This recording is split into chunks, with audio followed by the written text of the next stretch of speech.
All right, mic check, mic check.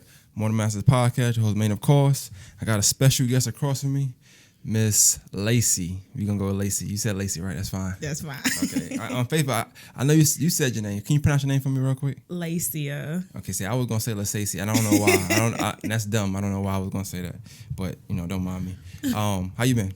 I've been good.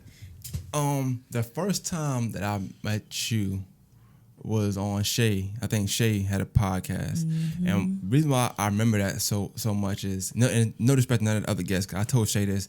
For some reason, Shay got this thing where after the podcast, and she still do this to this day. Like she let the guests leave, and she come back and say, "Well, how was it?" And I'm like, "Bro, it was good. Like it was cool." But with that one, I remember because we was in Augusta State. I didn't have a studio at the time. Now I got one, but I didn't have one at the time, and I remember it being 4 y'all, so it was 3 other guests. I'm not sure what the premise of it was, but y'all all did kind of different things. I just remember out of everybody who did something, once again, no disrespect to anybody else, you just had the most knowledge about what you was doing. Like, and I wasn't big on credit repair, but how you was talking about it, how you was just discussing it without no notes, without nothing. I was like, okay, well, she knows what she's talking about. You know what I'm saying? You just kind of took the room, and I always remember that. And so from then, and I've seen you go like from that, and I think that was like 2019, something like that. So from there, you done skyrocketed, you know what I'm saying, as far as what you're doing. I don't know how you feel about your progress or where you at now, but for somebody like me, outside looking in, you came like a long way from there, you know what I'm saying? Even like the following you have now, so definitely shout out to you for that. So what I normally do here though, like I like to talk to the guests about what they're doing, but first I want to get into more of them. So like, tell us a little about your upbringing, rather, like who is Lacey? Well, I am from Augusta, Georgia. I guess you could say, but I am the only child between both of my parents. And from there, I mean, when I was growing up, I had all these crazy dreams of, I want to be a teacher. I want to be, a hairstylist at one point. And I remember graduating high school and my dad was like, you got to go to college because that's the only way to be successful. So I'm like, okay. I didn't believe it, but I was just like, okay. So went to college as soon as I graduated high school, and I went for initially nursing because he told me, nurses make a lot of money. You can be a travel nurse and you're going to make 6 figures, blah, blah, blah. I'm just like, okay, whatever. And I ended up changing my major to psychology behind his back. Because at the time when I graduated high school, I was 17 and I started college at 17 because of my birthday being so late.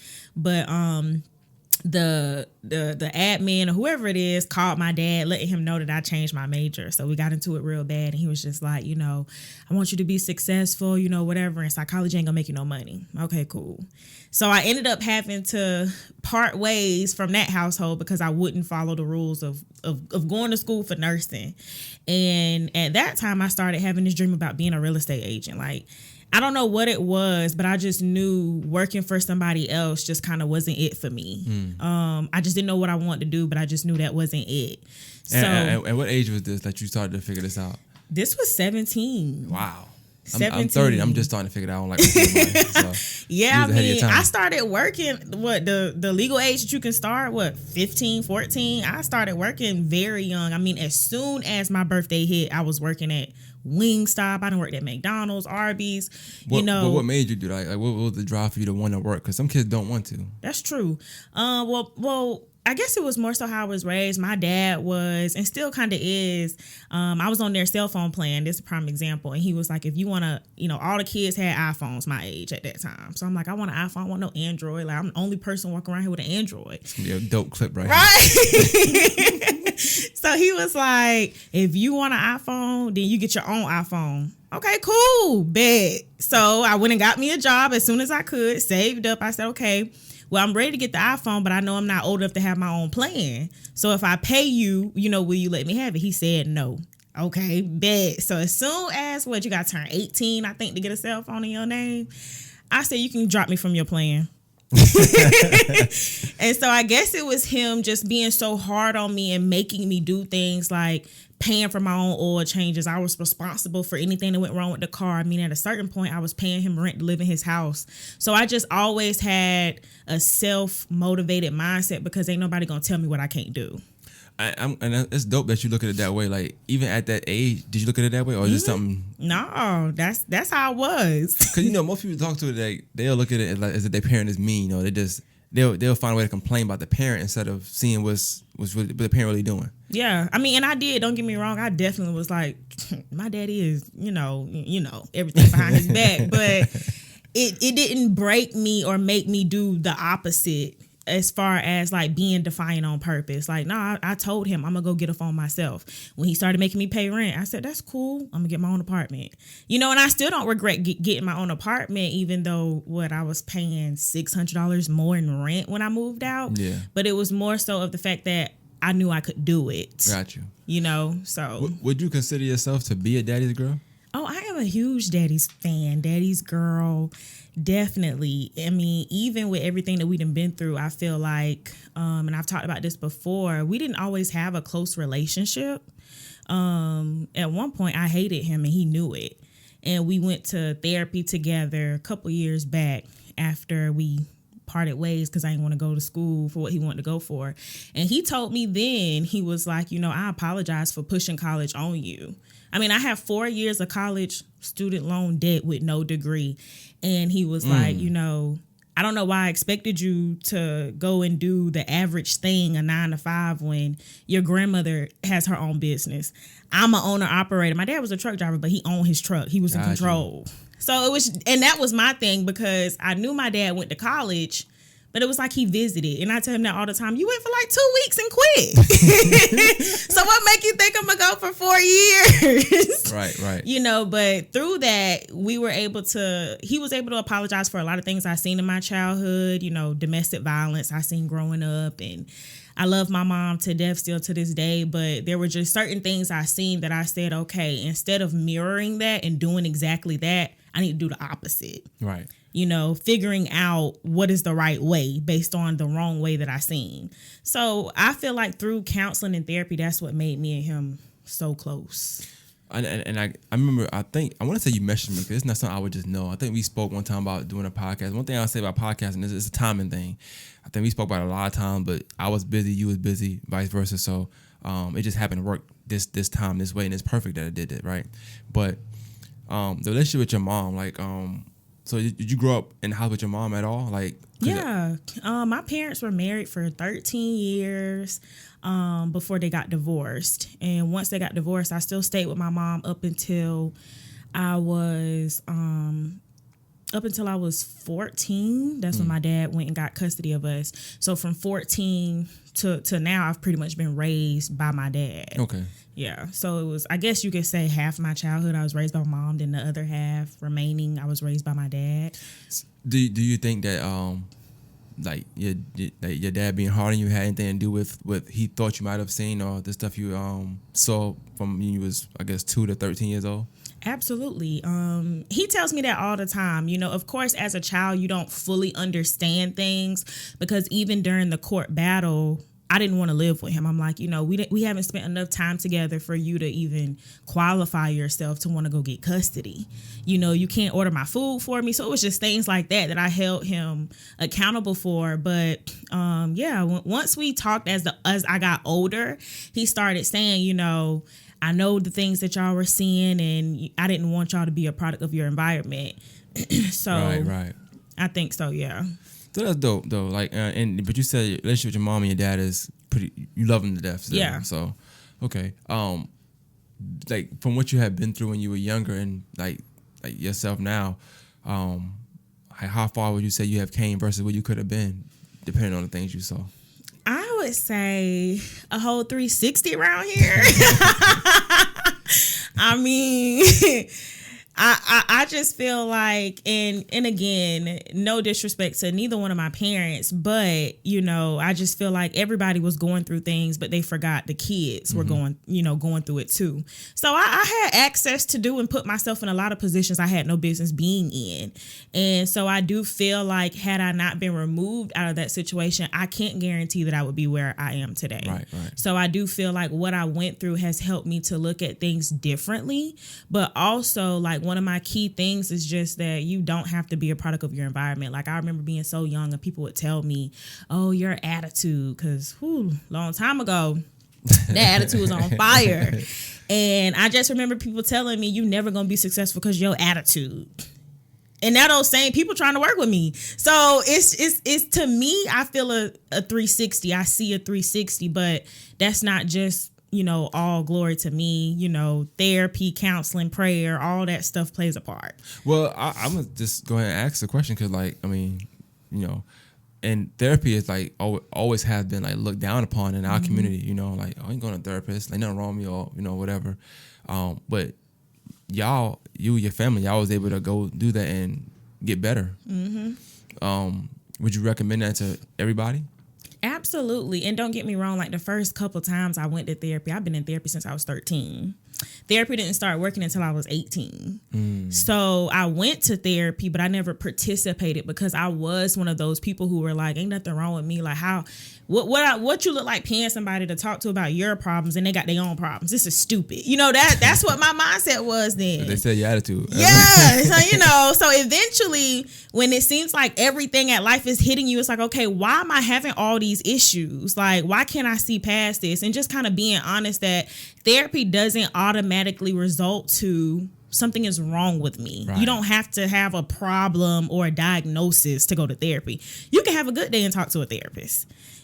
So therapy does work. I highly recommend it, especially to the Black community, because we deal with a lot of things that we don't talk about. How were you socially, and I mean socially, amongst in school, being a student, how were you dealing with all this stuff? Because it's all different at that point. Yeah.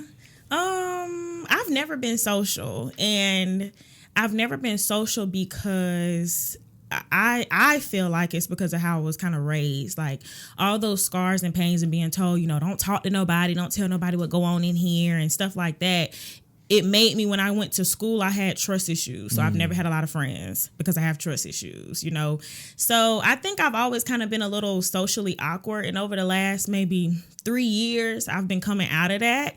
And this business has forced me out of that because I'm doing a lot of speaking events and I'm having to meet with people. But I can't lie. Still, at the end of the day, I'd be like, okay, I need a setback. I need to charge again because I'm not as social. But I did struggle with that. Yeah, it's funny because I a lot of your posts. It's so funny because now hearing this, a lot more things make sense. And you post a lot. Sometimes it might be relationships, might be just, and a lot of, I would say in our community, issues that we don't really speak about sometimes. And you post about it and you have a lot of comments. Y'all go back and forth about it. And I'll watch them. I might not go engage in it because I just can't comment back and forth. People, they start arguing. I ain't got time. Right. But I'll watch it and I like it. And I always thought, I said, why is she posting this if she do this? But now it's making sense. A lot of times when you posting that stuff, not saying you doing it, but you could be making up for times you probably wasn't speaking in school. This is probably something brand new to you. You know what I'm saying? It was a struggle. And even with going live on Facebook, that was a struggle for me because even though I'm not in a setting in front of people, it was still okay, people going to see it. People going to watch it. People going to, now my anxiety bothering me. Yo, I'm glad you said that because you're a perfect person. Because like I said, when you watch somebody from one time when they kind of first starting to when they got it up and running and they doing it smoothly, it's a big transition. So I remember you going live sometime even back then, and it was different how you do now. Now you more prepared now, but I think now too when you go live, you done built that following time. Okay, this person's gonna be more confident. Exactly. I know somebody who they want to go live and talk their business and do stuff, but they won't because if they don't see more than 2 people watching, or they're gonna turn it off. Yeah, I'm I know a lot of people like that. You gotta push through it. You know what I'm saying? Yes. You have to get them engaged. They're not gonna just 100 people that gonna watch just because you're you. Right. I don't care how good you look. They're not gonna watch it. You have to really have some of the substance. And I don't think people understand it. Even with podcasting, everybody just can't podcast. I mean, people think because you can get a microphone and talk, that's fine, but it's deeper than that. You gotta have, me and you, we've met each other once. We didn't have no full conversation, but I gotta make you feel like you can talk. It's a lot of stuff that go behind the scenes that they're not seeing. They're just seeing you right now. They don't know what I'm doing, how it's set up. They don't know nothing about the whole guideline we got set up here, but I want you to talk about that a little bit, how important is it to be consistent in what you're doing, to just keep pushing and just knowing things to get better and being confident. Well, consistency is definitely important. I think I preach that all the time. Like, not even just the people I mentor to do what I do, but I think I preach that just in general on Facebook. Like, I remember talking to a girl who had started a business, and basically she said she stopped because people wasn't sharing it. And I'm like, okay, you got to make people want to share it. You got to make people want to buy it. Like, it is having a business. That's why I tell people it's not for the weak. Like, you gonna have bad days and still got to push through. You know, I remember maybe about 2018, the last relationship I was in, it was very abusive, and it got into a point where I pretty much almost lost my life. And during that time, I had to go to court twice. I ended up staying with my parents for about a month and a half. I had a whole apartment, paying rent, not staying there because I was so traumatized. But the one thing I said was, if I stop my business, there'll be nothing for nobody to learn from. Mm-hmm. You know, it's all about the experience. Like, of course, if you always talking about, oh, how I'm successful, success, nobody can learn from that. At all. You got to teach people or tell people how you were consistent through something that could have tore you down. Mm-hmm. You know, so when I see people talking about quitting a business over a like or something, I'm like, girl, I almost lost my life and I'm still running this business. You know, like, I respect that. Yeah, looking back at my marketing, like my flyers from 4 years ago and looking at it now, it's like, dang, if somebody would have told me I would have been as successful, you know, now then, I probably wouldn't have believed them either. Yeah. But I didn't have confidence in myself. But you fought through it too. Yeah. And I think that's the main thing. I think a lot of times people they get so focused or so. And you said something a little while ago, matter of fact. You was like, you've been in therapy since you were 13. Mm-hmm. It didn't start working until you was 18. Mm-hmm. So that's 5 years of you doing something, being consistent, just doing something, and like one day it clicked, like, oh. Yeah. And I think it's for anything you're doing, like you could be having a business for 4 years and you don't get no likes, no shit. That one time you post something somebody like, and people can like it and you just don't know. And it blow up. And I think social media got people so caught up in numbers that it's so many things that numbers can't show. Mm-hmm. So I'm pretty sure you get this a lot. I'm gonna use you as an example. I'm talking to you. Like, you get this a lot in your inbox, probably, where it's something you said or posted that then changed somebody's day and probably life because they made a decision they didn't make or whatever the case may be. It's something you did or something they see even me seeing your growth, right? Mm-hmm. It let me know, okay, well, damn, this person can go from, you know, this to this in 3 years, whatever. I can stay the course and do X, Y, Z, but the number's not gonna show you that. Like. Somebody that's watching you probably ain't sharing that one post from you, but they seeing everything you're doing, and it's really motivating them. They're not hating; they just motivating them, but they not showing up in your numbers at all, and you don't know that. But a lot of times, that's what happened. Like, somebody will call me and be like, "Yo, I seen this episode. Da da da. I just want to tell you, do this, that, and third." They didn't share it. They didn't comment. They didn't say nothing. No numbers going to show them at all. But they called me. You know, so it's like you can't get caught up in numbers because you don't know, like, whatever you're doing, you don't know what it's doing to somebody else. Mm-hmm. That's true. You never know who's watching. Like, you never know. I think a couple of days ago, it was maybe last week or the week before, I had shared a post that came up in my memory about me and my dad and how we didn't have the best relationship. And this girl inboxed me and was like, hey, you know, I've been watching your journey for the last 4 years. And I remember you talking about, you know, your relationship with your dad and stuff like that. And I see how you're doing so well in your business. And I want to get a better relationship with my dad. So here it is. This girl don't like or share nothing, you know, and I'm in the inbox like, sure, girl, we went to therapy. You know, that's what happened. You know, I think that also people get upset when people who aren't liking or sharing, you know, their posts are in the inbox asking for some sort of guidance. You know, now I'm upset because, girl, you don't share or like none of my stuff, but that could lead to a sale. Right. You know, like that popular saying that everybody at one point always say is, oh, I ain't sharing nobody's stuff if they ain't sharing mine. That's wild to me. Yes, that's crazy. Like, how do you think I like business your stuff, is right? built? But I won't share because you won't share mine. That's the craziest thing. So now, and then you know, you waste more energy not doing that. Yeah. Like, you waste so much energy like going above and beyond to not share something. That's just wild to me. It's crazy. That is wild to me. I've met people that say that I'm not sharing because they don't share that. But I'm like, if you support it, support it. I'm not supporting you because you support me. You know what I'm saying? I want to support you because what you're doing is good. I want to keep you going. Correct. You can support somebody without actually buying something, you know, I got plenty. I got a friend who started a healthcare, a natural hair care line, and I've bought products maybe once, but I don't use her products, but I still share it. Right. Because a sale could come from me through her. I'm not gonna not share because I don't use the product. And then go back to what I said too about the numbers, because like we can do share for share, quote unquote, but like if you're just sharing it, and let's say you don't have a following, but you're just sharing, right? You might not be doing it for me. Number wise, it look good, but you might not support. You could be talking trash behind my back. You could be saying, "Don't go to this person, go to that person." Right. There's so much stuff numbers not going to show. So you think that share for share is even worth it? And it's not. It's not. But you get so caught up in numbers that you make like it start becoming personal. You know, and I think that people gotta stop that though. But just back on to you, like, so at what point did you start to get into the financial world, like real estate and all that type of stuff? So let's see. My journey started with this 4 years ago. The way I got into it, I was still in college. At this point, I was in college for business management. You just kept changing it. I just kept changing it, like, because I would research it and I'm like, nah, I can't make no money here. And I'm like, dang, I gotta stay in school. And I'm not gonna lie, at one point I was so broke I was staying in school just to get a refund check. I've been there. If we're gonna be real. I've been there. So I changed my major at this point to business management. I did some research. I'm like, oh, I want to have a business, so I gotta go to college and get a business management degree. Okay. So I went and did it. I would have been finished with college 2 years from when I had initially changed my major.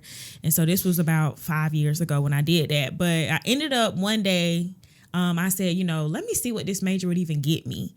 So I'm on Google like, okay, what does a business management degree, like, what does somebody with that degree do? And it's like, oh, a regional manager. I don't want to work for nobody. So still it's misleading. Like, that so many people think they need a degree to run a business. But anyway, that day I told them I'm done. Like I'm dropping out of college. Don't know what's next, but I can't do this. So I ended up seeing there was a lady back when I lived in Washington Wilkes near Lincolnton, Georgia. We lived there for some time, and back in over there, all the schools are like one school. It's like one big old school. So I was a new student, and I had a what they call them, a graduation coach or whatever for like the newer kids that have a hard time socializing, whatever. So that same lady, I seen her on Facebook one day, like promoting what she do with credit repair and stuff like that, how she can pretty much do it from anywhere. And like most people, I said, okay, let me look into this, but I'm pretty sure it's a scam. So I ended up looking into it, and the first time I didn't do it because I didn't understand. And sometimes when you don't understand, you start to kind of down talk things or, make it out to be something it's not. So I didn't engage into it at all. Well, a couple months had passed, and I ended up taking out a loan on my car. I bought my first car myself. The first car that I bought, I purchased it on my own. Okay, shout out to you. You got to throw that in there real quick. Because, my daddy was like, well, I'm like, okay, don't worry about it. You had a Droid still? You had an iPhone at that time? Nah, at that time I had the iPhone. Making sure. So I took out a $1,500 loan on my car. And if you know anything about that then pushed, when my car was going to be paid off further. So it pushed it back and it increased my monthly payments. So at that time, my monthly payments went from like $250 to $274. And my car should have been paid off 3 years ago, but now it won't be paid off until probably the end of the year. So I took out the loan because maxed out my credit cards. I mean, I ain't getting no refund check no more. So I'm struggling, got my own apartment, I'm trying to do things right. So I took out the loan to pay down some credit card debt. Once that happened and it freed up some space, I said, okay, let me take a look back into this opportunity. And everything that was included was things that, if I'm being honest, that we lack in the Black community. Like, we don't even know, some of us, what a will and trust is and why that's important. Then when we pass, people up here arguing about who gets what and, whatever happens, or budgeting and saving. We don't even know how to budget and save. So the program that I was looking into included help with all of that. So I said, you know what? If I attach my face to this, the Black community will trust it. That was my main focus, was the Black community and my family. Like, they'll trust it. Yeah, at the time when I signed up, I was 18. No, I was 19 going on 20. And I said, man, I'm super young and I didn't have bad credit. I've always had good credit. And not because my parents helped me with that. My dad gave me one rule of thumb. Get you a credit card and never pay it late. What am I supposed to do with that? You know, so I've always had good credit or whatever. That wasn't the issue. But I was like, okay, if I put my face to this, how am I going to get them to trust me? This is coming from a girl that never had bad credit. Like, they might think I don't understand they struggle. And at the time, you socially awkward. Yeah, and I'm socially awkward. I'm very introverted. I'm very people like, to who myself. Is this? She don't speak to me. Why right, like people probably need. I think she went to school with me. That's that girl that ain't speaking about the bad attitude. Yeah, like I'm telling you, in school I was a cheerleader, so it made it easier for me to know people. Got you. But yeah, so all of that on top of that, I'm super nervous. Like I'm like, I've never had a business. I don't even know the first thing about running a business. And so thank God for having a mentor. She said, just do what I tell you to do. You'll be fine. So I did that. And when I first started this business, I was building it off of a maxed out credit card, that same one credit card I had. She said, you need professional photos. Done.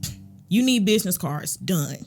You need an LLC. Done. You know, I'm just trusting the process, living check to check at this time, working at Convergent, you know, call center. I was a supervisor there, and that manager I had at the time was the reason why I ended up calling my mentor and saying I'm ready, because she told me there's no other positions left here. So if you want to make more money, you would have to take my position, and my position ain't available. So I said, okay. And that's how I got into it. And you left. Yeah. Hey, shout out to you, man. Now, one thing I will say, because I had texting people, because anytime I'm doing something, I think people gonna want to know something about. I'm like, you got any questions? And I'm not gonna ask the questions now. Wait till later. But when I went to your page, like I normally do before I talk to somebody, you had on there, it said financial coach. So I think wording is very important, because I'm not gonna lie. What I was saying was, I'm talking to a credit repair person. I'm sorry I said that. I know it sound bad. That's okay. I know you don't just put yourself as that. Now I'm talking to you. It sounds even worse when I'm saying it now. But financial coach, and I think wording is good. But I want to ask you something, because you just mentioned two things, and I wrote it down. You said will and trust and budget and saving. I think you said right. Okay. Now, because I want people to learn from this too, and then everything I'm asking you, I know you can't give everything, because some things they have to actually apply and sign up to get this kind of information. But I do want you to be able to put a face, or to have this trust in the Black community, quote unquote, people watching. So will and trust, like, what is that and why is that important? So a will and trust, basically how I like to describe it, because I do like to describe things in ways that we can understand. A will and trust is basically a book saying, if anything was to happen to me, I want this person to have my house, this person gets my jewelry, this person gets this part of my life insurance percent, this person gets, it's basically an instruction manual for if anything was to happen to you, this is how you want things to go. And this is who you want to have it. Okay. And this is how much you want of them to have. The reason why it's important is because, first of all, even with living in COVID times, we don't know what's going to happen. So you want to make sure that you have, I like to say, your family set up for success, because we don't know what's going to happen. But even prior to COVID, you don't know what's going to happen. Okay. So imagine leaving this world and, you got kids, but you don't have no sense of direction on who gets what. So now other people are arguing about where this goes, And if I'm not mistaken, even when you buy a house, if there's no direction on where that goes, like in a will and trust or whatever, that goes up in court. So it's like when you were here, like I tell people, you here, and we always are talking about how we get into the bag and getting, okay, part of securing the bag is making sure if anything was to happen, you still have the bag secured even while not being here. Got you. So that's why it's so important, I guess even with like a realistic example, my parents are life insurance brokers and health insurance brokers. So they help people get into Medicaid, Medicare plans, whatever. At first, I didn't have no interest in that. But my dad's like, listen, if something was to happen to me, my residual just go back up to my mentor, and I want to keep it in the family. So would you look into, getting your license? And at first I'm like, nah, because I don't plan on ever signing nobody up into this. But then I had to look at it from a standpoint of, we're talking about building wealth. Right. My dad wants to secure his bag. This is a part of him doing that. Gotcha. So I'm going to get the license. That makes sense. That makes sense. And that was a good plug, by the way. You really good at this. So, and then budget and saving. Yes. So budgeting is important because we're making money, whether it's too little or too much, right? Because a lot of people say, well, I can't budget because I don't make enough money. No, you can't budget because you spend more money than you make. Talk about it. So with budgeting is pretty much just you saying, okay, this is what I'm getting paid on a monthly basis, however you get paid, whether that's once a month, bi-weekly, or weekly. You're adding up whatever you get paid for that month, and then you go and look at your necessity, your bills, not the bundles and the nails, but what's required: water, rent, Wi-Fi, whatever. You're adding that up and then saying, okay, let me subtract these two numbers. This is now what I have left to go and get my bundles or my Jordans or, whatever. So budgeting is important because it can prevent you from living check to check, but it can lead to saving better. Got you. So they work hand in hand. You don't want to be out here, need a battery for the car, but because you didn't budget and you're not saving, now you having to live check to check double time because you don't got nothing to put away. So let me ask you this, because that's a good. As a financial coach, is that something you offer? Do you offer budget and saving at all? Okay, yeah. So you do that. Absolutely. So you're more than just a credit repair person. I'm sorry. I just felt like, I guess because that's the biggest thing I see so much in my timeline. I just was saying that. So I'm like, hey, what I could have asked him, what question you got on budgeting? I ain't asked him, I just said credit. I don't know. It's in my community, that's the main thing, though. Yeah, it is. But I was talking to somebody about budgeting yesterday, and we both make good money, pretty good money, and because they not making what they were making before, but it's still good money. Yeah. They were saying something like, what did they say? It was like, well, I gotta put this, we getting some bonus, whatever. I gotta put this bonus up because I'm about to be broke. But you're not. It's just that money we spent so crazy because you're making so much money. I told her, like, when you make more for some reason, I know I'm guilty of this. I might spend more. Triggered to spend more. I'm gonna give it a buck. I'm gonna use myself as an example right now, right? Let me see. Monday, Tuesday, Wednesday. All right, don't judge me on this, though, right? All right, so Monday, Tuesday, and Wednesday, I ate at Longhorns all 3 days. Okay, so that's about $40. Just myself now. It's about $40 a day. Yesterday, I ate at Longhorns again. That was another $30. The day before that, I didn't eat at Longhorn, but I ate twice at somewhere. It might as well be in Longhorns. You might as well say that. You know what I'm saying? So in the whole week, I didn't have to do that. I just, because I know it's there. I did it. I did it. Mm-hmm. But if you was, if I had you budgeting me, you'd be like, yo, what is this? Like, right? I'll be up in the business, like, on food when I could have spent $100 on. I love Popeyes. I ate Popeyes. I could have ate Popeyes.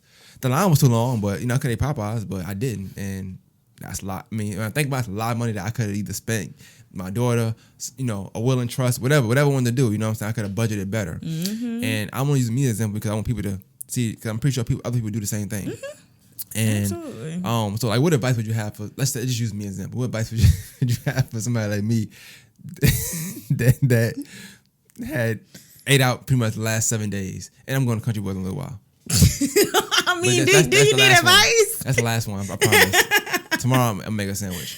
I mean, I feel like it starts with the mind first, and so I would advise setting up a savings account that you don't get a card to. You can't see it. You can't see what's in there because there are some banks that offer that. Like, if I'm not mistaken, when I had a Bank of America account, I could set up a savings account. Yeah, and you can tell them you don't want a card to it and you don't want to be able to view the balance. Okay. And every time you get paid, you have a portion of your check go into that account.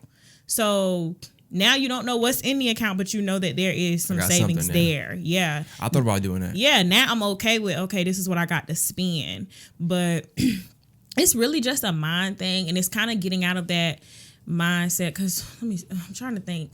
My boyfriend said this a couple of months ago. He was like, it don't matter because I'm gonna get it right back. And I'm like, dude, this ain't gonna work if I'm saying let's budget and save tomorrow. It don't matter, I'm gonna get it right back. So I mean, thank God for growth. Yeah, I be thinking the same way. Sometimes, not all the time, but I've been stopped that way of thinking. But typically, when you really just want to do something, your brain like it's a mind thing. Yeah, it is a mind thing, and it's okay to treat yourself. Like, don't get me wrong, because I treat myself. You know, I have some days where I'm like, okay, I'm gonna go to Longhorn, and I shouldn't order a lobster tail with this steak because the steak already $30. The steak is amazing, Jesus Christ. But I want a lobster tail. I feel like I'm owed that. So I do believe in treating yourself, but sometimes we go overboard with treating ourselves, and then when it's time to do things that we need to do or have to do, we don't have the money for it. So now you're saying you're broke when you really just didn't do what you were supposed to do. I need 4 new tires, I think, and that's what I ate the whole week was that. I mean, I can still get it now, right? Thank God, but I mean, that's still. But had you not ate out all them days, you could have used some of that either towards that or something else. Who knows? Yeah, I could have got something else. Probably. Yeah, I need more equipment. I could have got a lot of stuff. I've been living wild, man. I gotta stop. My shenanigans. But you're right. It's a mind frame because I think when I was working where I worked before a while back, let's say I make $800 every 2 weeks, something like that, right? At the time, I budgeted so differently. I'd be like, okay, $200 for me, $200 for this. I just budgeted in fours, so I knew I had $200 just for me to spend. So I might not spend it on the weekend, so I can go crazy on Monday. It's just certain things you do. But now, like I say, you make more. You just like, I'm gonna get it right back. He said, I'll get it right back. I'm gonna get it right back. I'll be like. But now he's doing better with budgeting and saving. So kudos to him. But even with looking at money for me, I remember breaking it down to my dad because he asked me when I bought my house almost 2 years ago now. He was like, how did you save for that? So I said, I'm gonna be honest with you, and maybe I'll just look at money a little different. But at one point I had $500 in my account. And then at that time, I was working at T-Mobile, and I mean, them bonuses was going crazy. I remember one check was alone like $6,000. So I'm like, okay, all right, Lacey. So I used to take my bonus checks and put them in my savings account and use just what I would usually get paid if I didn't bonus. I would pay all my bills and take out $100 and say, okay, this is you money, but. When I had $500, I would put if I put $50 in here, I'm gonna be at $550. I'm one step closer to $600. Like that's how I used to look at my money. Gotcha. So then when I would get paid again, I'm putting $50 more in there because now I'm at $6. Gotcha. So that's how I did it. And then once I seen so much money in my account, I said, now if I take out $50, right. So it hit a little different. Once you start seeing that growth in your account, you ain't gonna want to touch that. I feel you. I'm kind of on that wave right now, and I'm supposed to get a big bonus in the next couple weeks or whatever. Can be a patient that on camera, but it's whatever. Family listens sometimes. They be like, oh, I need this, but but shout out to my family. But I'm the same. I'm thinking about just leaving it because I don't need nothing. You know what I'm saying? But we had this thing when we get money, you start looking at things you want, thinking you need them. You go and shop. I haven't shopped for nothing. I ain't even equipment I know I've been wanting for like 2 years. I ain't think about buying that. I'm like, I'm gonna just put it up and I'm gonna use my regular money because I get paid well too. So I'm gonna just use the regular money. And I like getting an email every morning I get with the commas in there. I'm like, I like that. You know what I'm saying? Like, it's make me feel like if I ain't got nothing else going on good for that day. That's because I sometimes want to quit. I want to do this. I'm like, you know what? I don't know. Now this is a lot of money. I remember when I was broke. So definitely. I want to talk about, but some with credit a little bit though right now. Like, so I know you've been doing this for a minute. Describe what you do. Would you call it credit repair or would you call it something else? Because I know it's a lot of let me see, what can I use? It's a negative connotation to some certain things. I see you post a lot about people who, not people, but other entities who might do credit, but it's quick fix kind of things, and it's scamish looking, and sometimes they come to you because they're like, hey, I want to enroll because and talk about the enroll process too. But I want to enroll because I did this and my credit was good for 2 weeks, but then it went back down because whatever. So describe that world. I mean, for somebody like me. So. Yeah, credit repair is like the flagship. Like, okay, that's what I'm known for, right? But what I do, I feel like if I had to describe it, is I teach financial literacy. Gotcha. In a nutshell. Budgeting, saving, will and trust, identity theft protection, talking about why that's important, credit building, all kinds of stuff, right? So I can't limit I'm sorry. You said credit building. I'm glad you said that because I'm sorry. Every time you say something, I'm gonna say sorry for saying credit repair because you don't only fix people that broke credit. You will build credit when it's not messed up just to get it better as well. Okay. Or people with no credit, like you have a lot of kids like just getting out of high school that parents haven't messed them up just yet, and they like I don't have no credit. It's possible to have no credit score at all. So that goes into building. But yeah, so I help with all of that. So I try not to limit myself to just credit repair, but that's what I'm mainly known for, so it works. But everybody got bad credit, right? Like, okay, cool. But as far as like what everybody else is doing, because like right now, the credit repair industry is really wild. Like everybody is like, oh, I'm a credit repair agent. And it's just like, okay, whatever. And it makes it harder for, people like me who actually do this, right. So I'm glad that it's not something I'm just starting, but I got 4 years under my belt to say I've been doing this, so. I know the feeling. What a lot of people are doing is like something else is credit sweep was the message I got the other day. And some of these people that I talk to are not people that went to somebody and then came to me. Some of these people are people I talked to first and then they went to somebody else because cheaper somewhere else. Right, they went somewhere else because they overpromised, like, oh yeah, girl, we're gonna get you a $750, all this gonna be gone, whatever. And here I am telling them it's a process, and I'm honest with everybody about how the process works because you paying for it. Well, you gotta think your competition I would assume is people who are selling a dream versus you selling reality, and people want the dream, they want reality sometimes. Right, they don't. And I mean, I had somebody honestly tell me that before, like, no disrespect to you, I'm gonna come to you after I go get the dream. And I'm just like, that's a lot of money, hey, but no disrespect, but hey, you real quick. I appreciate the honesty, I guess. But yeah, some of these people are people that I've talked to first, and they like, oh, that's not fast enough, and I'm just like, what? Honestly, to mess up your credit, it takes time. You don't just mess up your credit overnight. So for anybody to think that, okay, if I get into credit repair today, it's going to be fixed in one business day, I just think it's kind of funny. But, you have credit sweep people that are like, oh, I'm going to promise you a $750 in 15 days or something crazy, and all your negative items going to be deleted. And so that was my competition for a long time. And I end up having to research what exactly are these people doing to these people when they enroll. Yeah, you give me good burger vibes right now. That's what I'm feeling right now. You went over there and check and see what they going on with that meat. I'm like, hold on, let me see what's going on over here. So after like researching it, and I tell people this now, because there was a post floating around on Facebook not too long ago saying, oh, credit repair scam. And it's always people that aren't in my field saying something that just don't make sense. So it's equivalent to me going to go get my hair done. I'm paying her for it, but I'm like, you didn't do this right. Lady, this is my field. Right. But the post was floating around or whatever. So I ended up letting people know, like, credit repair itself is not illegal. What's illegal about credit repair is that it's when you're not partnered with a 501c3 nonprofit organization.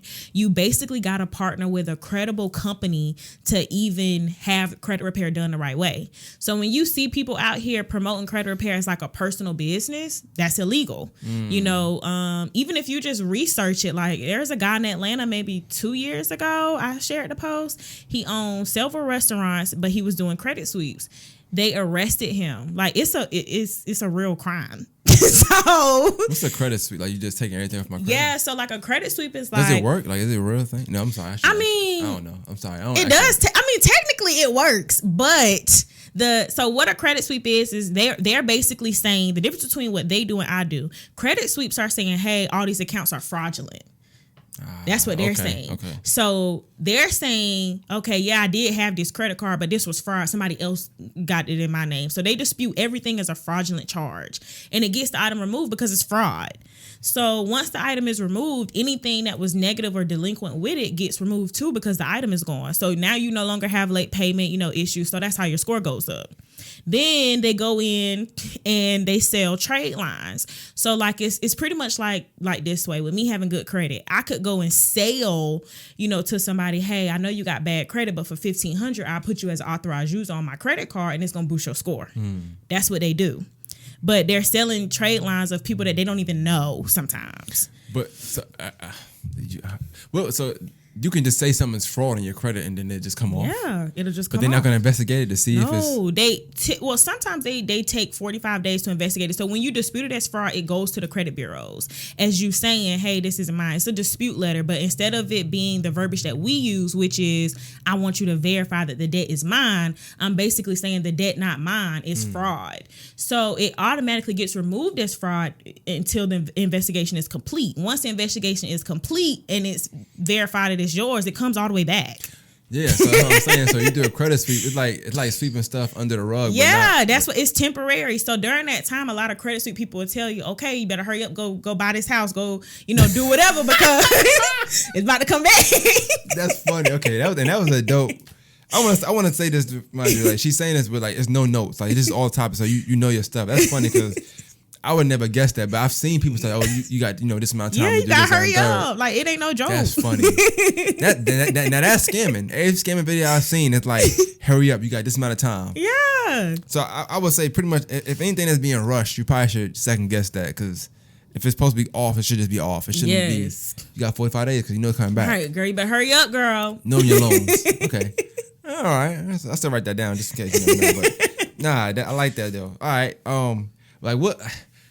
In your field, like for and this is just in a credit or whatever you do, like what's some myths about some of the things you do, besides the scamming part that you feel?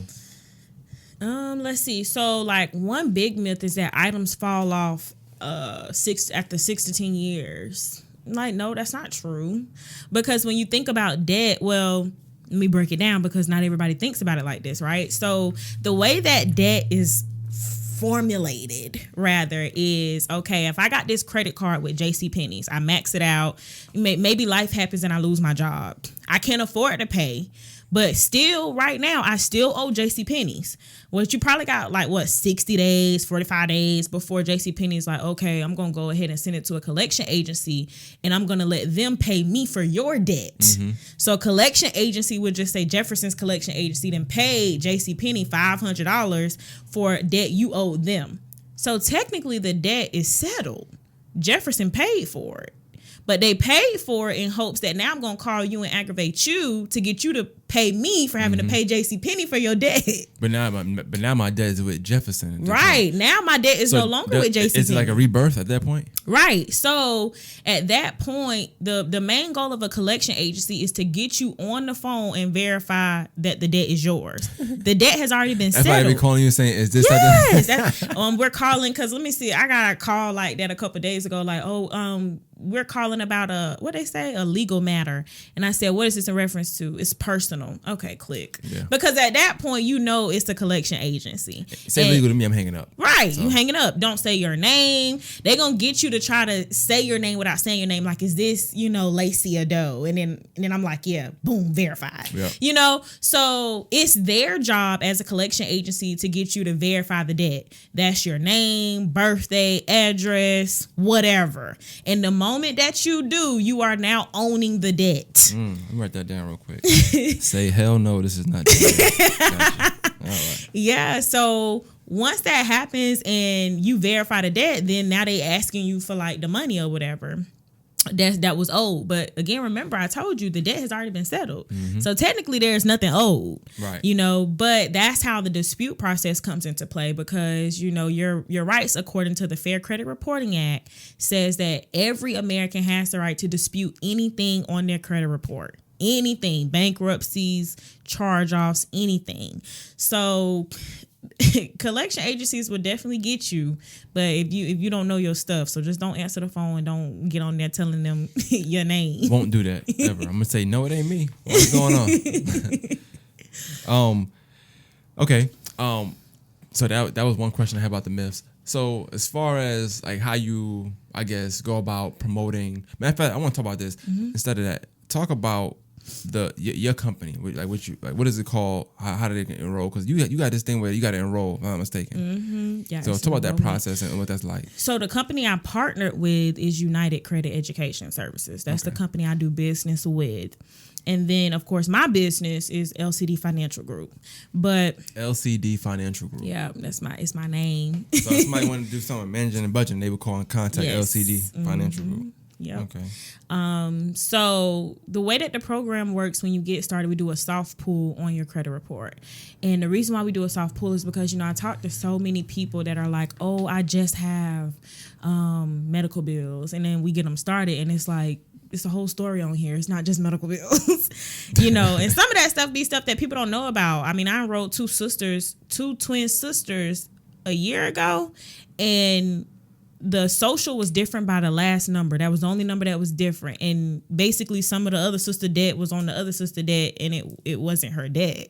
So like stuff like that. But when you get started, we do the soft pull to see everything. And we're going to see everything through TransUnion, Experian, and Equifax.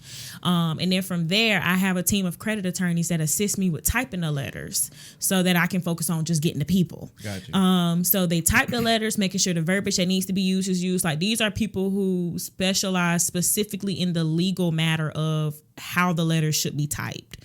So once that happens, we then mail them to the clients. The clients have also the ability to print them out, send them via email. But we send them to them so they can verify their identity. So you have to include 2 forms of identification, sign the letter, mail it off.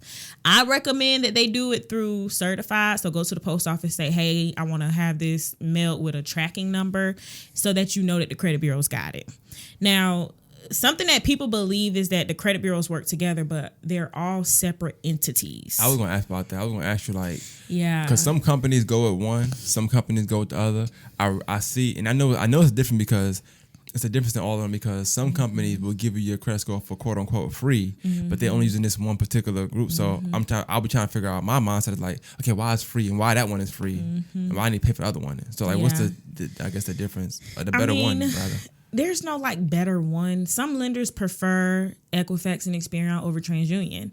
So it's just what people prefer. Is is it where your score is automatically gonna be higher on one than the other one? Sometimes, yeah. Okay. Sometimes your score is higher, like on Equifax and Experian. Sometimes the score is higher.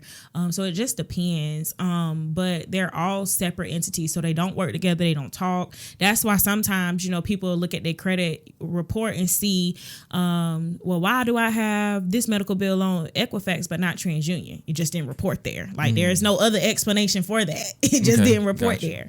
But once we have the letters, they mail them out. At that point, then with me, I give you a building credit guide plan. Okay, now that we waiting for the results, because the credit bureaus have a max of 45 days to respond with any results as far as anything being deleted or updated or verified as accurate, whatever that is. In that time frame now, I'm seeing, okay, what you need help with. You don't have a credit card, you scared to use a credit card. This is how we going to use the credit card. So it's a whole guide plan at that point that's typed and built for each client. For each client. And just so I'm sure, I watch. I could be wrong. I'm just telling you what I watch, what I see. I see a lot of things. So, but you have, is it like a deadline, like enrollment? It's like a period, or you can enroll anytime?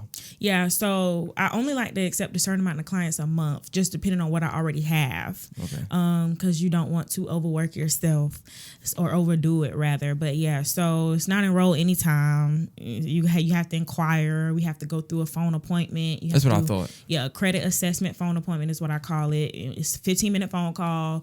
We sit on the phone. We talk about everything that's going on, your goals. Why goals as far as why you want to fix your credit, so I can know, okay, this is what we need to prepare for. Okay.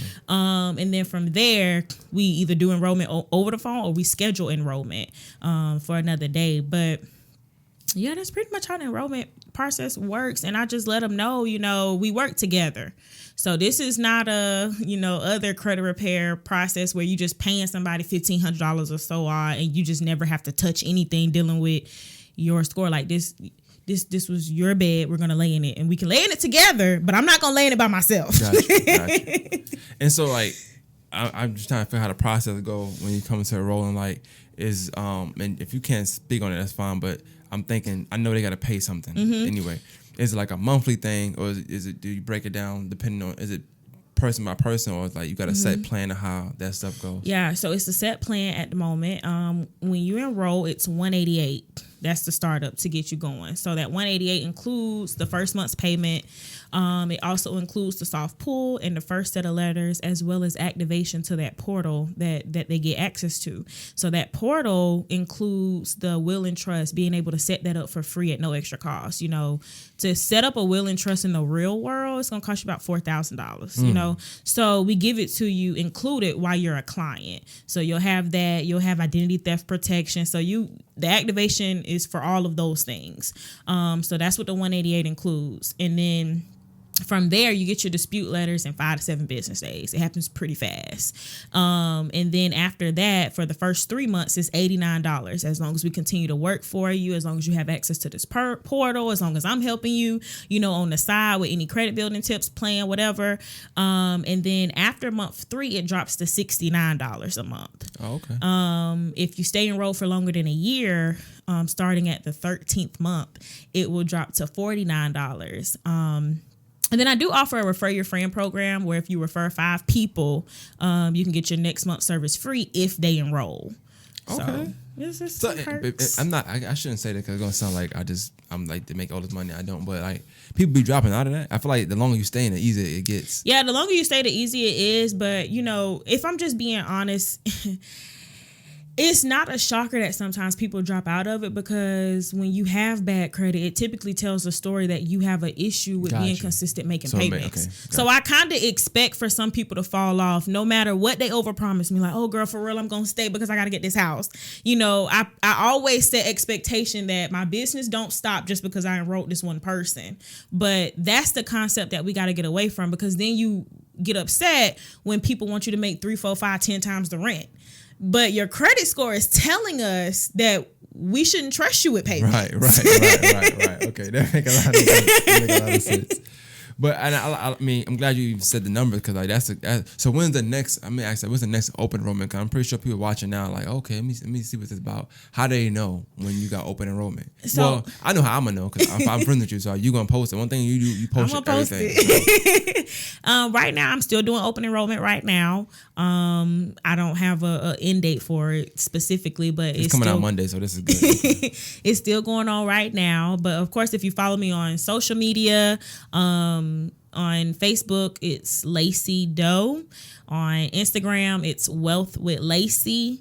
But pretty much on my social media, I pretty much make it known, okay, this is the amount of clients I'm accepting. But open enrollment is still going on right now. Okay. Dang, I don't know, like, so when you say you have a 15-minute conversation, like what is it? You have a guideline of questions you're asking them, and you just kind of going off that, or you just kind of like you just kick it for 15 minutes? Well, I mean, I guess we kind of are kicking it for 15 minutes. I don't have really like a guideline of questions, but I am pretty much in your business. You probing at that point. Like, okay, you know, what's your credit score? Do you know what's on your credit score? Do you have an idea? Why are we even talking about credit repair? Like, what's the goal? You trying to buy a house? You trying to get a car? You know, because that kind of helps me link you with other people too that I know. So after that, I go into how the program works, how they can get started, and then I'm pretty much saying, you know, you ready to get started today? You know, so that's how my 15 minutes go. We talking about, do you have any credit cards? Or like a lot of people say, no, they don't have credit cards because of the fact that, I'm scared. What are you scared of? The crazy part about credit is it takes credit to build credit. So you have to get a credit card. Right. But I think the fear is that, honestly, I got with bad credit because of my failure to, you know, hold up my end of the bargain with making my payments on time and stuff like that. So I'm scared I'm gonna do the same thing. But a credit card is one of the fastest ways to build credit. So we talking about that during the phone call. You know, oh, do you rent? Do you got good rental history? Because I can help you get that reported. Yeah, we pretty much just talking the whole time.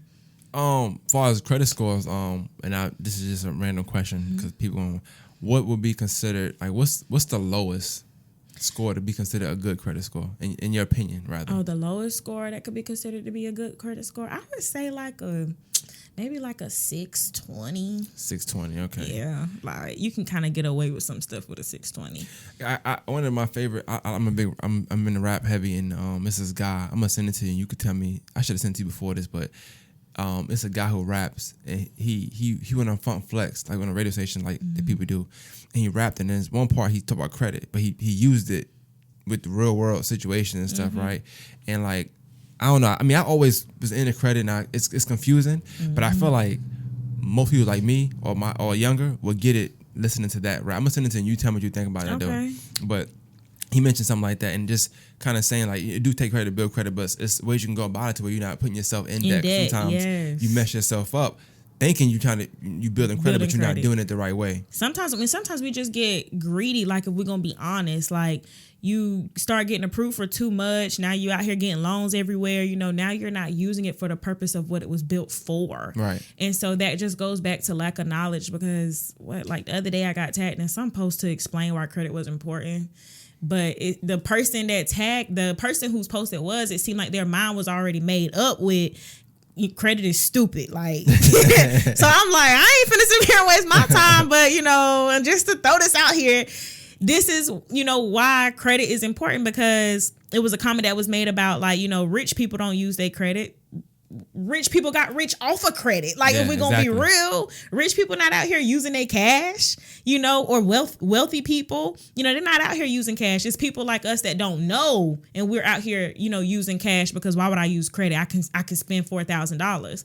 Why would you want to take $4,000 of your own money and use it? When you're building credit, when you do take the credit route, and you can be disciplined enough to get it done the right way, you killing two birds with one stone. Exactly. You getting what you want, and you still building your credit. So it's kind of, I'm with you on that too. But I think that mindset comes from somebody who knows like they're not gonna keep the end of the bargain up credit wise. And some people, it's not even a money management issue; they just don't want to do it. Right? Yeah, and I've said that before. I said, you know, it's not even the fact that you know, credit can be confusing, but when you break it down, like if somebody owed you something and you make it personal, now you're like, okay, shoot, I understand. Because if your friend that you didn't lend so much money to, they come to you with this dramatic story again, like, girl, I really need some help. My light's off. You know, girl, I done sent you X amount of money. You ain't ever paid it back. Now you want $50. And that's what the guy was saying. He said the same thing. He said, so it's like you can lend somebody some money, right? And that's how credit works. And you tell me if I'm wrong. I don't know if it's verbatim, but he said you can lend somebody some money pretty much. And let's say they said, I'm gonna get back to you Friday. You see him Friday, get back to you, everything's good. All right, cool. Next time you ask for money, you give him some money because they paid it back. Yeah. But then you loan your friend some money another time, and you got to chase them down for the money. Begging you for my money. You might fight him like, yo, you didn't pay me last time. You know what I'm saying? So, and he was saying pretty much that's how kind of credit work. Like the more of those you have where you're not paying it back, the harder it's gonna be for you to get money going forward.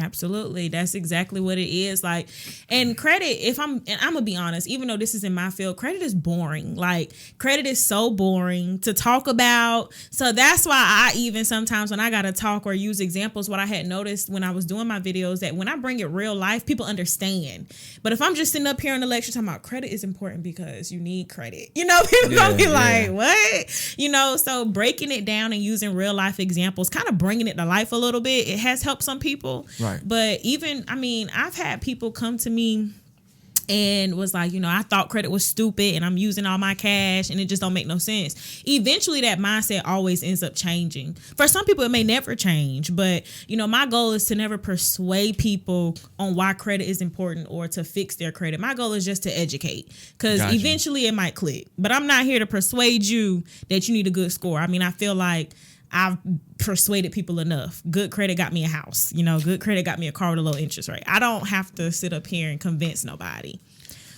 Far as what would you say to somebody who want to be in that field? Who because you seem like, I mean, to me it's like you say credit is boring, and I agree, but I haven't been bored talking to you about it, credit, but you seem enthused about it. So like, what if somebody wanted to get into the field you're in as far as educating credit and that type of thing? How would they go about that? So you still just contact me. We do a phone appointment for that too. That one's 20 minutes because I want to get to know you as much as I can in 20 minutes.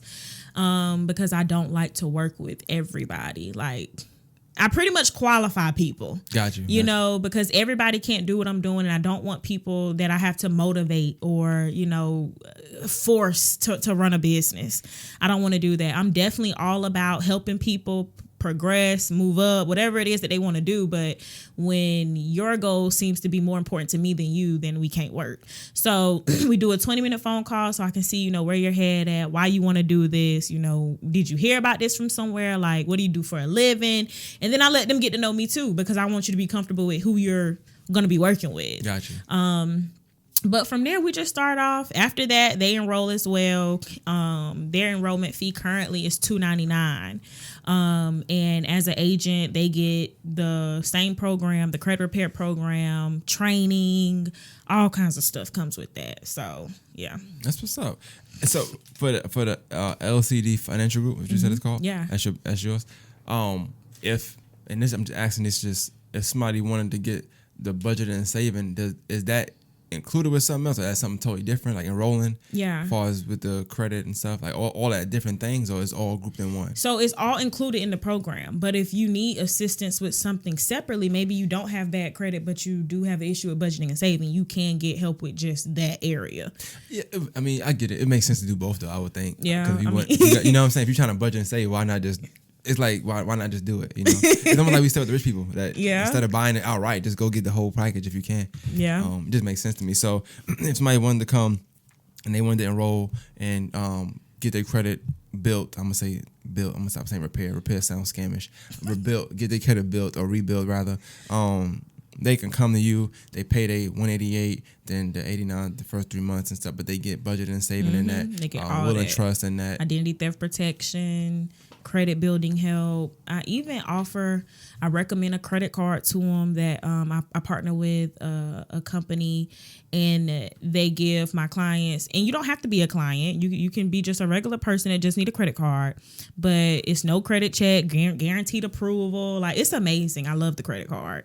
But they get help with that. We even teach them how to type their letters. You know, so we're not even in the business of blindsiding you and telling you just give us all your money and we not even gonna put you on game.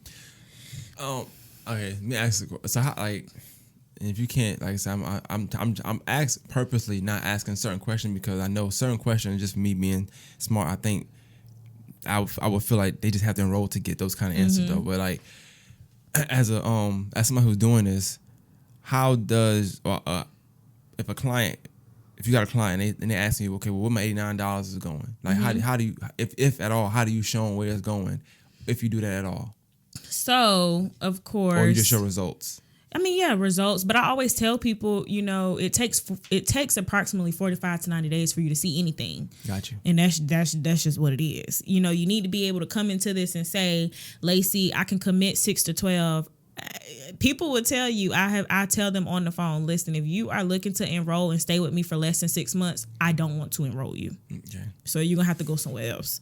You know, so I make that clear. But as far as the $89, that's going towards, again, keeping the portal active for you to have access to all that stuff. Because as soon as the $89 payment declines, you no longer have access to putting a will and trust in place. We are no longer securing you with identity theft protection. I am no longer helping you with any type of credit building, budgeting, saving, you know, because you're not paying. Right. You know, so it's pretty much to keep the service active. And then we do type letters every 62 days. So it does include that too. So you get new letters every 62 days because things are going to fall off during the process. We don't want to type letters for items that have already been deleted. So we're going to be typing letters for things that are remaining. Got you. No, this was dope. Like I think, I mean, just me personally, I feel like I can feel it. Sometimes I can feel it in the podcast. Like, it's a lot of information that was given, even from the beginning, just about you. But like, I feel like really, like, people are gonna want to know who you are. Like, just from this, not saying this particular podcast. I'm just saying this what we did though.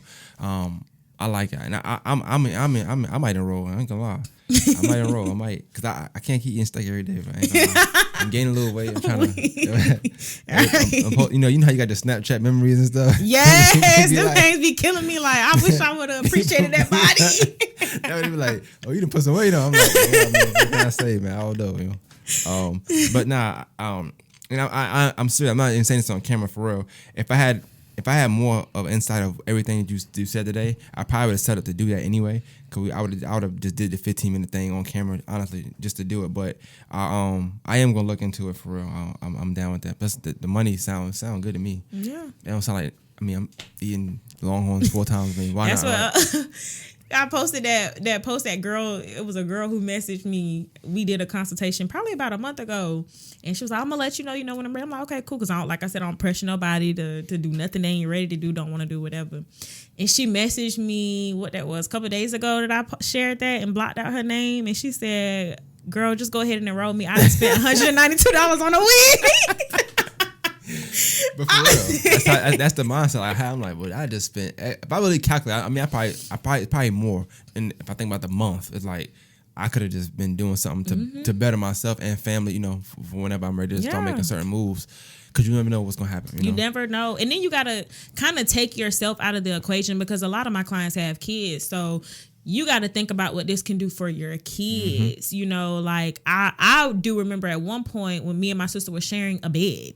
My mom had a 2-bedroom apartment. We were sharing a bed, a room, a closet, and I don't know if she had good or bad credit at that time. I don't know. But, just speaking to a lot of people, sometimes that is what it is. Yeah, you can't get a bed. Yeah, so imagine just saying, okay, I'm going to move myself to the side because it's no longer about me once I done brought somebody else into this world. Yep. They deserve a better life. Whether we knew how to get a better life or, because we can keep using the excuse of, well, I didn't learn this in school or my parents didn't know. Okay, connect yourself with somebody who do know. Now that we know that that's a problem, right? Exactly. Let me see. What is derogatory remarks from your report? What does that mean? I'm not asking you a question. I want to know what that means. Oh yeah. So derogatory remark means that there is something negative delinquent. So that could be a late payment, or it could be the fact that because you've been late so many months, years, that now it's charged off. So that's a derogatory remark. It's anything that's negative. Pretty much anything that's positive is always going to show green on your credit report. It's going to say good standing, even if it's open or closed. Gotcha. But when it's derogatory, it's red because there is a late payment there. It's a charge off. It's in collections now. It's a bankruptcy now. It's anything negative is considered a derogatory remark. Okay. And so, like, how do you, when somebody's saying, like, say they want to buy a house, like, how do you start to talk to them as far as what they doing with their credit? Whether you just doing an enrollment process, what's that conversation like versus somebody who just want to have credit just to have it? So the conversation to buy a house does include talking about budgeting and saving. Because, you have a lot of people out here telling you, oh, all you need is $5,000 and you can buy a house. So that conversation goes a little bit more in depth with what I recommend. From my own personal experience with buying a house, $5,000 would not have been enough. So I tell people, you need to have 10 to 15 really being what you need to have in your savings account. But we're now talking about how good are you at managing your money? What does that look like? Okay, well, before you can go buy a house, you got to find a lender. So many people are like, I got to find a real estate agent. No, you don't. A real estate agent sells you the house. You got to find somebody to approve you. Right. Okay. So you got to find a lender. You got to do a pre-approval. So that conversation goes the same as far as I tell them they need to be enrolled for at least 12 months. Most of them come to me with, already kind of feeling that I might need to stay enrolled for a year. Yeah. But pretty much in the midst of us doing it in that year, I'm like, okay, well, now we can go get a pre-approval. So I recommend some lenders or the lender that I used, and then they go get a pre-approval. Of course, the pre-approval tells you how much money they willing to give you, to go get a house. But that's what that conversation looks like. It's more so of being more strict about a budget and saving goal. What can you do? This is the goal. We got a year. I'm multiplying and dividing stuff like, okay, well, in order for you to get here by a year, this is what you got to put in your account. See, I could have said mathematician. I said credit repair person. I just still feel like I was super disrespectful. I'm sorry. So I guess in conclusion, like put a social out, like anybody that got any extra questions that want to ask you anything, what's your social media, your Facebook, all that type of stuff, so that they know how to get in contact with you. And I purposely took a lot of questions I wanted to ask out because I do want to direct them towards you. Yeah. You know what I'm saying? That's my main goal with this. So yeah. So my Facebook is Lacey, Lacey Doe. D is in Delta OE.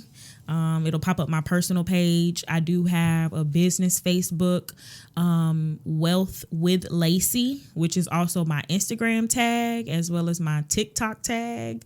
So I can be found pretty much anywhere on those socials. Okay. That was dope, man. I enjoyed talking to you, man.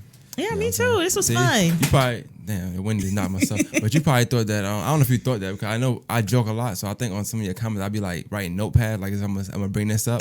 But I really, like I said, timing is everything, because like I really like didn't even have that in my notes no more. Like I just had like, I want to do this. I changed my format. I wanted to just let it be informative. That's my main thing. And I feel like even me asking you questions, like sometimes I come here and I ask people questions, and you gotta like still like pull. I'm like, it's not what you say on social media. I gotta ask you another question. Yeah, like, but I'm like, but on social media they can explain it so well. I'm like, now like you can. Now I don't know what that's next. You done said 30 things, but it's all good. But yeah, you was a good speaker, good talker. Now I can find into the old one you did just to see. You know, I'm competitive. I want to see what the better one. But regardless of the fact, shout out to Mo, shout out to everybody that's doing this. But yeah, man, I appreciate you coming through. Well, thank you. I appreciate you for having me. I enjoyed it. Definitely, thank you, man. Before we get out of here, I wanted to ask you if you got anything you're working on as far as any events, anything like that. Yeah, so at this moment, I'm working on doing events twice a month here in Augusta, making it more relevant here because we lack a lot of knowledge here. So the last event we did was last week on a Sunday. We did it at Top Dog Tavern. So I'm looking to bring credit and money and, you know, making it interesting to talk about. So it's nothing that's going to be a lecture. I think y'all will definitely find it valuable. It's going to be twice a month. Every month we gonna be bringing it. How they gonna know how to get there? Like, is something you gonna post or? Yeah, so it's gonna be a flyer. Base? Yes, it's gonna be a flyer.